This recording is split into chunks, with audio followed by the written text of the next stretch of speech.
Halo, Assalamualaikum warahmatullahi wabarakatuh. Terima kasih untuk yang sudah datang ke channel aku. Kalau belum subscribe, tolong jangan lupa di subscribe, kemudian bunyikan lonceng, dan jangan lupa kasih like serta komentar biar aku makin semangat ya. Penantian dalam cinta, episode 204. Cemas. Johan begitu menikmati rasa menu yang saat ini sedang disantapnya. Semua yang tersaji di atas meja makan, calon istrinya yang memasak. Johan mencicipi satu persatu rasa menu yang ada di atas meja makan. Mas, makan dagingnya jangan terlalu banyak, nanti kolesterol naik, Nina mengingatkan Johan. Mas nggak ada riwayat kolesterol selama ini, jawabnya yang masukkan daging rendang ke dalam mulutnya. Masakan ibu sungguh sangat enak. Pas aja Mas Randi selalu muji. Salam cicipi gulai ikan kakap cabai rawit. Iya, ini gulai kikil sapinya juga enak sekali. Lembut nggak begitu pedas. Johan mencicipi gulai kikil tersebut. Nina tersenyum memandang calon suaminya. Apa mau ditambah nasinya? Mas nggak mau banyak nasi, soalnya mau cicipi ini satu persatu. Johan tersenyum. Nina hanya tersenyum saat mendengar ucapan Johan. Ella, nasinya mau ditambah? Enggak bu, ini sudah cukup. Ella juga mau cicipi gulai kikil. Sheila tersenyum. Melihat calon ayah mertuanya makan kikil dengan banyak, membuat Sheila ingin mencoba. Senang sekali rasanya ketika melihat Johan dan Sheila yang sangat menikmati masakannya. Mas Randi makannya paling memilih. Nina senyum memandang Sheila. Memilih bagaimana bu? Tanya Sheila ingin tahu seperti apa selera calon suaminya. Asisten rumah tangga yang ada di sini, semuanya tahu bahwa Mas Randi sangat memilih makan, terutama rasa. Baginya, masakan yang paling enak ya masakan ibunya. Nina tersenyum. Jadi, asisten rumah tangga di sini pasti bertanya dulu sama ibu, apa mau dimasakin? Biasanya, Rani akan tahu rasa masakan yang dimakannya. Nina tersenyum. Benar apa yang dikatakan oleh calon ibu mertuanya, bocah Sheila berdegup dengan hebatnya. Bagaimana bila nanti suaminya mainkan dirinya masak seenak masakan calon ibu mertuanya? Tapi Ella nggak pandai masak seperti ibu masak. Kadang goreng telur aja masih suka gosong bu. Apalagi kalau minyaknya sudah nembak-nembak. Ella baru berani angkat telur kalau telurnya sudah gosong dan gak nembak lagi. Dulu suatu ibu meninggal, papa yang masak. Soalnya papa masak juga lumayan jago. Ella hanya fokus belajar, bersih-bersih rumah dan cuci baju. Sheila tersenyum mendengar. Nina mendengarkan cerita Sheila dengan tersenyum. Kita perempuan harus pandai masak. Bila suami sudah senang dengan masakan istri, dia gak bakalan pengen jajan di luar. Dengan cara seperti itu, maka suami betah makan di rumah. Sheila menganggukkan kepalanya ketika mendengar ucapan calon ibu mertuanya. Orang yang akan menjadi ibu mertuanya bukannya sekedar cantik, pintar masak saja, namun juga memiliki pemahaman agama yang baik. Johan memandang kagum jawaban istrinya. Nanti ibu bakalan ajari masak. Jadi sebelum nikah dengan Mas Randi, Ella sudah pintar masaknya. Nina tersenyum.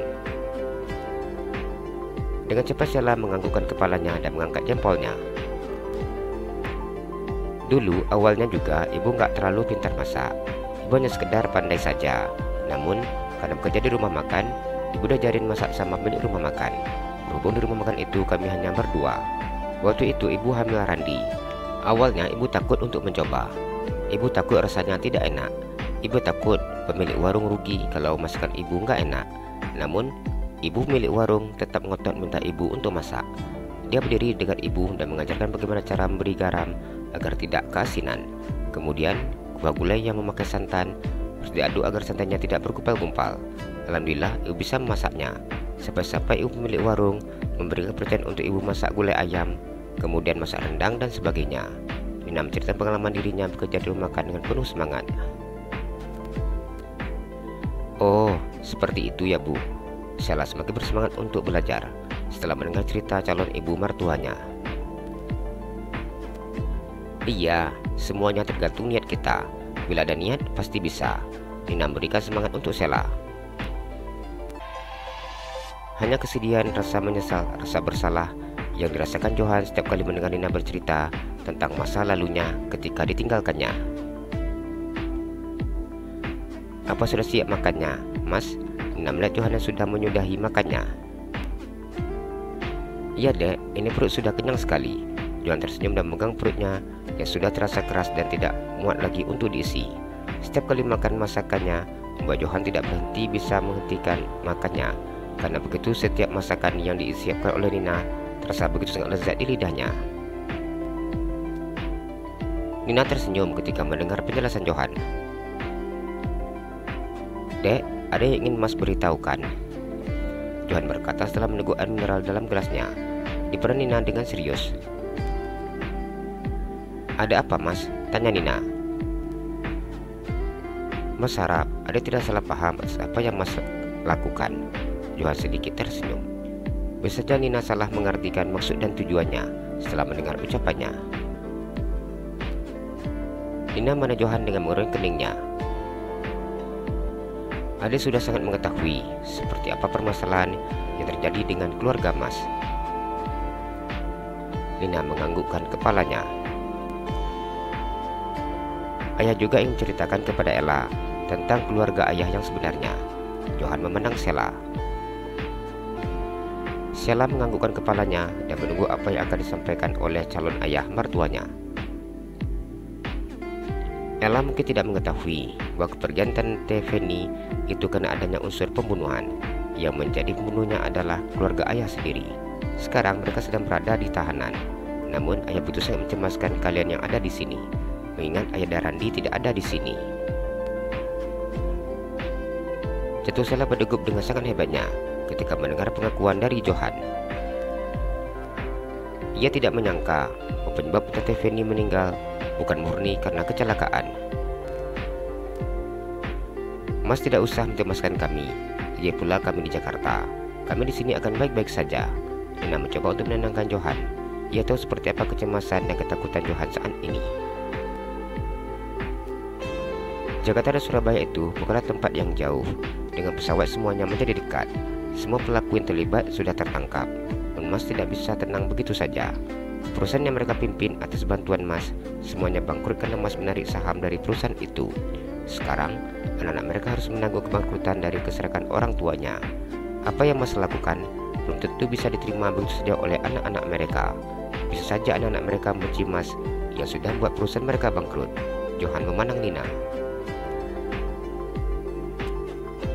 Saat ini, perusahaan dari anak-anak tersangka yang terlibat pembunuhan Feni sudah bangkrut. Bukannya Johan yang menarik sahamnya, namun sebuah investor yang menanamkan saham di perusahaan itu menarik semua sahamnya. Mereka sudah tidak percaya lagi menanam saham di perusahaan tersebut. Mereka mengatakan sudah tidak ada lagi menaruh kepercayaan kepada perusahaan yang terlibat kriminal, apalagi kasus kriminal yang dilakukan karena keserakahan perebutan harta.